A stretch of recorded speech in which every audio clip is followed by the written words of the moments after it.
Assalamualaikum warahmatullahi wabarakatuh. Ketemu lagi dengan saya Nurul Firdausi dari SMP Negeri 1 Purwantoro. Kali ini Ibu akan membawakan materi tentang bioteknologi kelas 9 semester 2. Peta konsep yang Ibu sajikan kali ini bahwa bioteknologi terbagi menjadi dua, yaitu bioteknologi modern dan bioteknologi konvensional. Bioteknologi nantinya terbagi lagi menjadi rekayasa genetika serta dampak positif dan dampak negatifnya. Bioteknologi konvensional kita kenal dengan istilah fermentasi. Standar kompetensi memahami kelangsungan hidup makhluk hidup, sedangkan kompetensi dasarnya adalah mendeskripsikan penerapan bioteknologi dalam mendukung kelangsungan hidup manusia melalui produksi pangan. Para siswa, tujuan pembelajaran kali ini yaitu mendefinisikan pengertian bioteknologi dengan benar. Yang kedua, mendeskripsikan keuntungan pemanfaatan bioteknologi dalam produksi pangan tanpa kesalahan. Yang ketiga, mendata produk-produk bioteknologi konvensional dan modern di lingkungan sekitarnya dengan benar. Pengertian bioteknologi. Bioteknologi berasal dari dua kata, yaitu bios yang berarti hidup dan teknologi yang berarti metode atau cara untuk mencapai tujuan tertentu. Jadi, bioteknologi adalah pemanfaatan makhluk hidup atau bagian-bagiannya yang menghasilkan barang atau jasa untuk mencapai tujuan tertentu. Bioteknologi konvensional adalah bioteknologi yang menggunakan mikroorganisme sebagai alat untuk menghasilkan produk dan jasa. Adapun manfaat bioteknologi konvensional adalah meningkatkan nilai gizi dari produk-produk makanan dan minuman, menciptakan sumber makanan baru, misalnya dari air kelapa dapat dibuat nata de coco, dapat membuat makanan yang tahan lama, misalnya dengan dibuat asinan, dan secara tidak langsung dapat meningkatkan perekonomian rakyat. Kenapa? Karena bioteknologi konvensional tidak banyak membutuhkan biaya dalam proses pembuatannya. Berikut contoh produk bioteknologi konvensional yang ada di sekitar kita. Yang pertama, tape, tempe, kecap, yogurt, Yakult, keju, nata de coco, oncom, dan roti donat. Berikut mikroorganisme yang berperan untuk membuatnya. Misalnya tape dengan menggunakan Saccharomyces cerevisiae, tempe dengan menggunakan Rhizopus oryzae atau Rhizopus oligosporus, kecap dengan Aspergillus wendtii, dan seterusnya. Nah, dari produk dan mikroorganisme yang berperan ini, agar kalian mudah mengingatnya, Ibu buatkan jembatan keladi untuk mengingat-ingatnya dengan mengambil satu suku kata pada produk dan satu suku kata pada mikroorganisme yang berperan. Sehingga dari ke-9 produk bioteknologi ini dapat Ibu singkat sebagai berikut. Tasa, makan teri, dicikias, ngajak yola, yala, dan kela, tapi naas sampai oneng tetapi tetap rosa. Tasa dari kata tape, Saccharomyces. Teri dari kata tempe, Rhizopus oryzae. Keas dari kata kecap, Aspergillus wendtii. Yola, yogurt, Lactobacillus bulgaricus. Yala, Yakult, Lactobacillus casei. Kela, keju, Lactobacillus lactis. Naas, nata de coco, Acetobacter. Oneng, oncom, Neurospora crassa. Rosa dari roti dan Saccharomyces cerevisiae. Mudah bukan menghafalkannya? Berikutnya, bioteknologi modern adalah bioteknologi yang menggunakan teknik rekayasa genetika seperti DNA rekombinan. DNA rekombinan yaitu pemutusan dan penyambungan DNA dengan cara kultur jaringan, cloning, dan fusi sel. Manfaat bioteknologi modern di bidang pertanian dan peternakan mampu menciptakan bibit unggul yang akan memberikan produk bermutu tinggi secara kualitas maupun kuantitas. Di bidang kesehatan, mampu menciptakan produk obat untuk penyakit tertentu. Di bidang industri, mampu menciptakan pemberantas hama secara biologis dengan menggunakan Bacillus thuringiensis dan tanaman tahan hama dalam tubuhnya disisipi gen bakteri. Tanaman itu nantinya jadilah tanaman transgenik. Di bidang pertambangan, mampu melakukan pengolahan biji-besi atau Thiobacillus peroxida. Berikut produk-produk bioteknologi modern untuk pengobatan. Misalnya, interferon untuk melawan infeksi, insulin untuk mengontrol kadar gula darah, vaksin meningkatkan kekebalan tubuh, penisilin sebagai antibiotika, hormon pertumbuhan untuk melawan kekerdian atau penyembuhan, beta endorfin untuk mengurangi rasa sakit, aktivator plasminogen untuk melarutkan darah dan mencegah stroke, interleukun mengaktifkan sistem kekebalan, antibodi monoklonal untuk menyerang atau membunuh sel tumor atau kanker, enzim untuk meningkatkan atau sebagai biokatalisator. Perbedaan antara bioteknologi konvensional dan modern.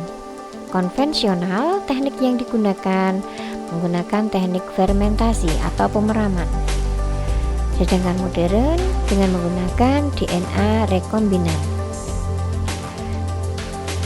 Konvensional tidak mengubah sifat atau proses pada agen biologi atau organisme yang digunakan. Modern mengubah sifat atau proses pada agen biologi yang dihasilkan. Contoh konvensional: tape, tempe, alkohol, asam cuka, yogurt, kecap, Yakult, dan sebagainya.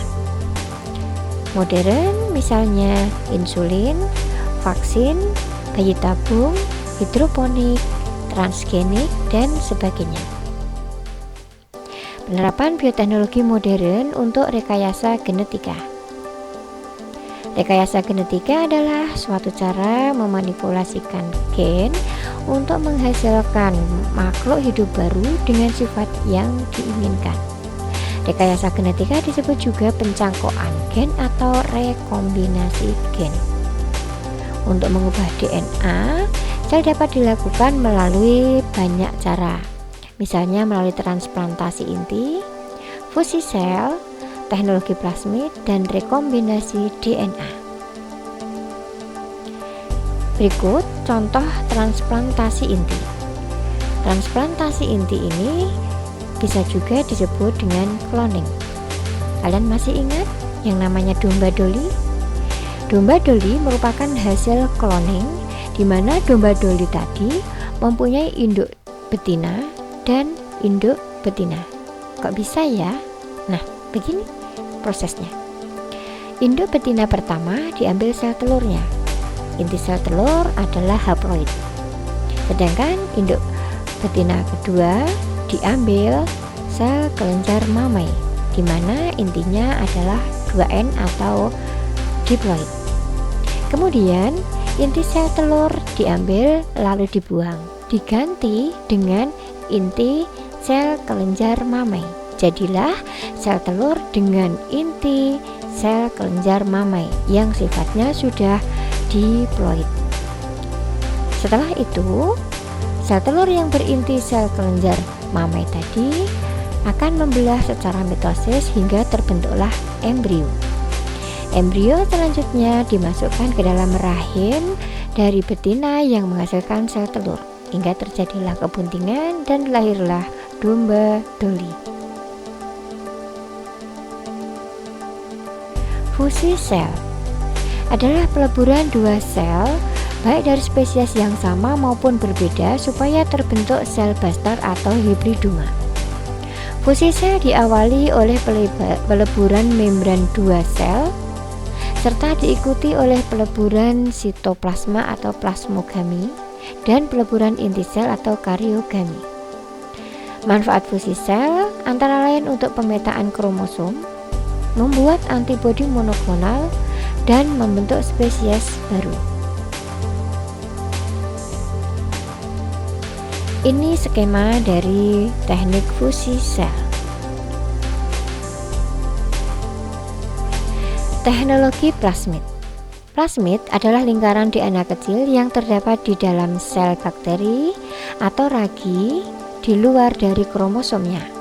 Sifat plasmid merupakan molekul DNA yang mengandung gen tertentu, dapat bereplikasi diri, dapat berpindah ke sel bakteri yang lain. Sifat plasmid pada keturunan bakteri sama dengan plasmid induknya. Karena sifat-sifat tersebut di atas, maka plasmid digunakan sebagai vektor atau pemindah gen ke dalam sel target.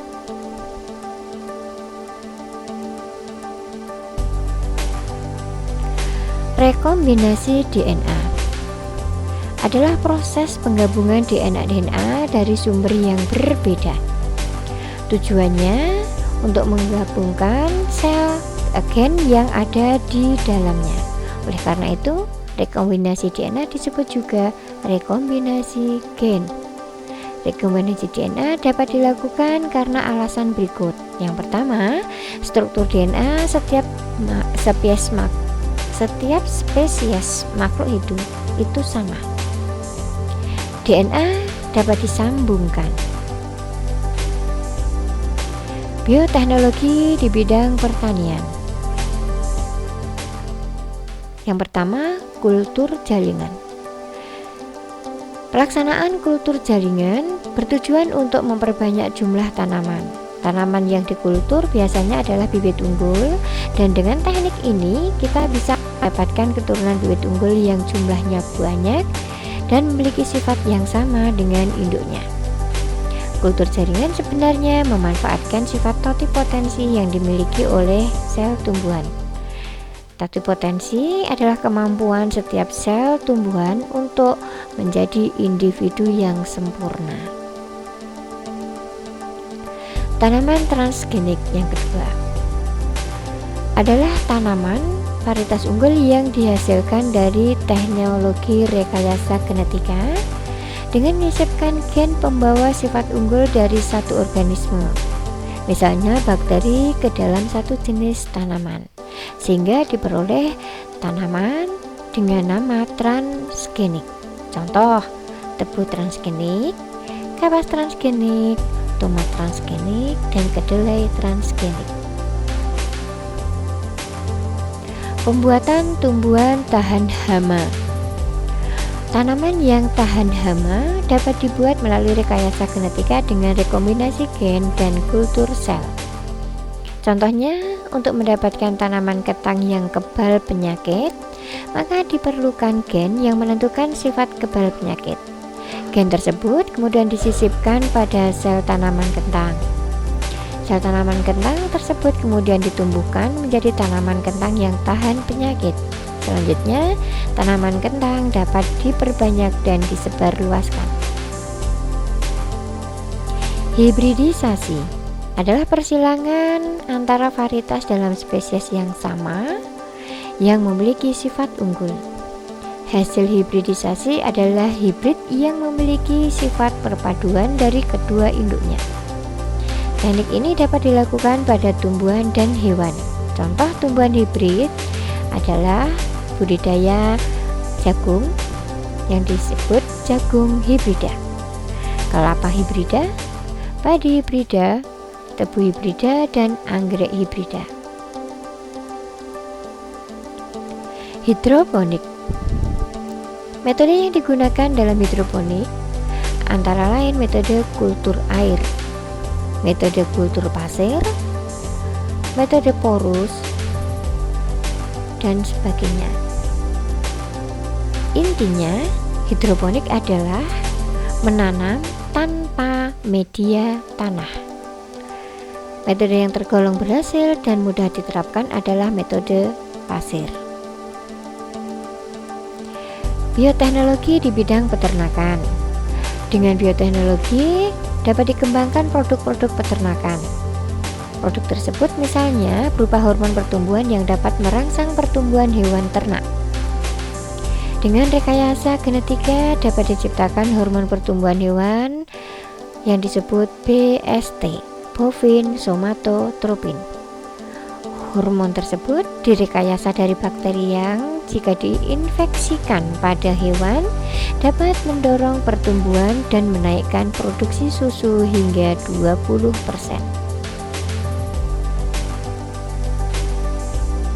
Inseminasi buatan.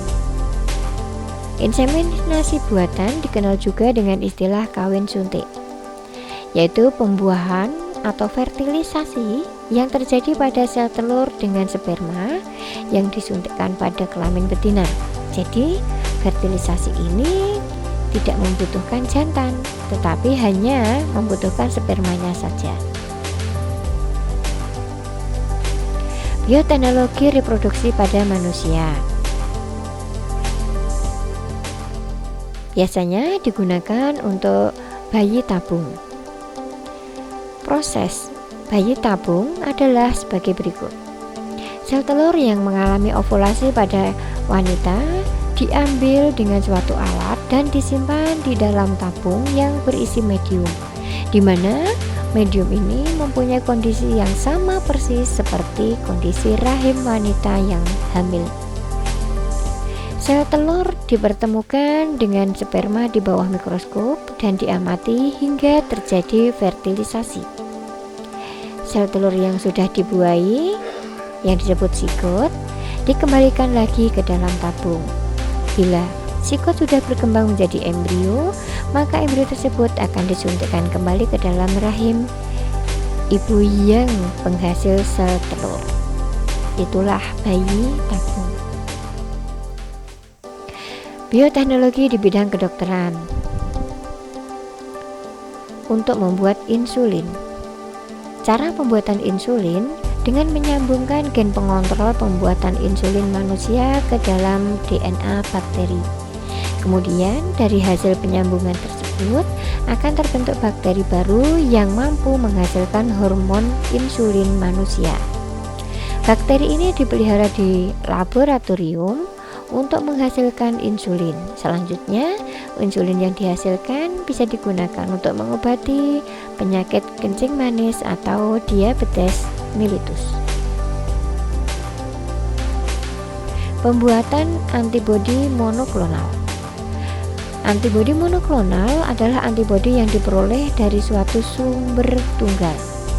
Manfaatnya untuk mendeteksi kandungan hormon korionik gonadotropin dalam urin wanita hamil, mengikat racun dan menonaktifkannya, serta mencegah penolakan tubuh terhadap hasil transplantasi jaringan lain.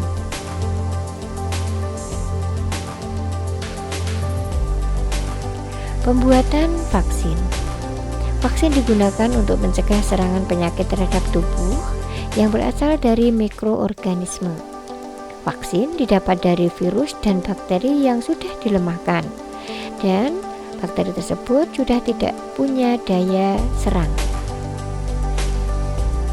Pembuatan antibiotika. Antibiotika adalah suatu zat yang dihasilkan oleh organisme tertentu dan berfungsi untuk menghambat pertumbuhan organisme lain yang ada di sekitarnya. Antibiotika dapat diperoleh dari jamur atau bakteri yang diproses dengan cara tertentu. Antibiotika pertama kali ditemukan oleh Alexander Fleming. Pembuatan hormon. Dengan rekayasa DNA, dewasa ini telah digunakan mikroorganisme untuk memproduksi hormon. misalnya hormon insulin, hormon pertumbuhan, hormon kortison, dan hormon testosteron.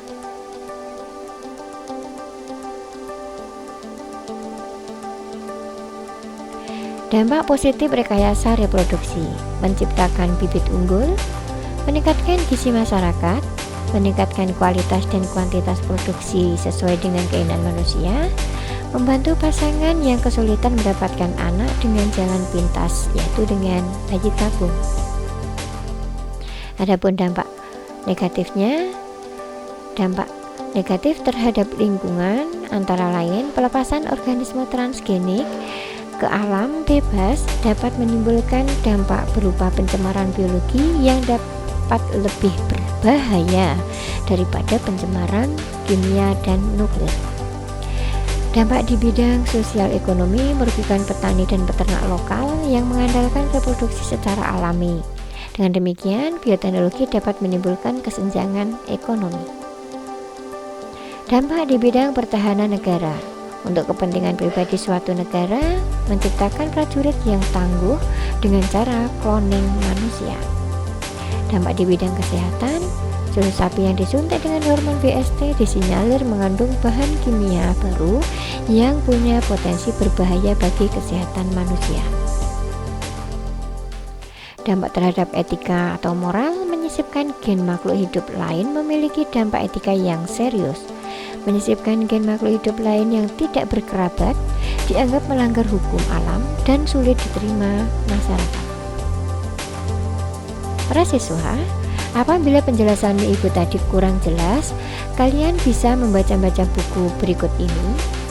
Bisa kalian dapatkan di perpustakaan, atau bisa juga kalian dapatkan browsing di internet. Sekian penyampaian dari ibu, semoga bermanfaat. Assalamualaikum warahmatullahi wabarakatuh.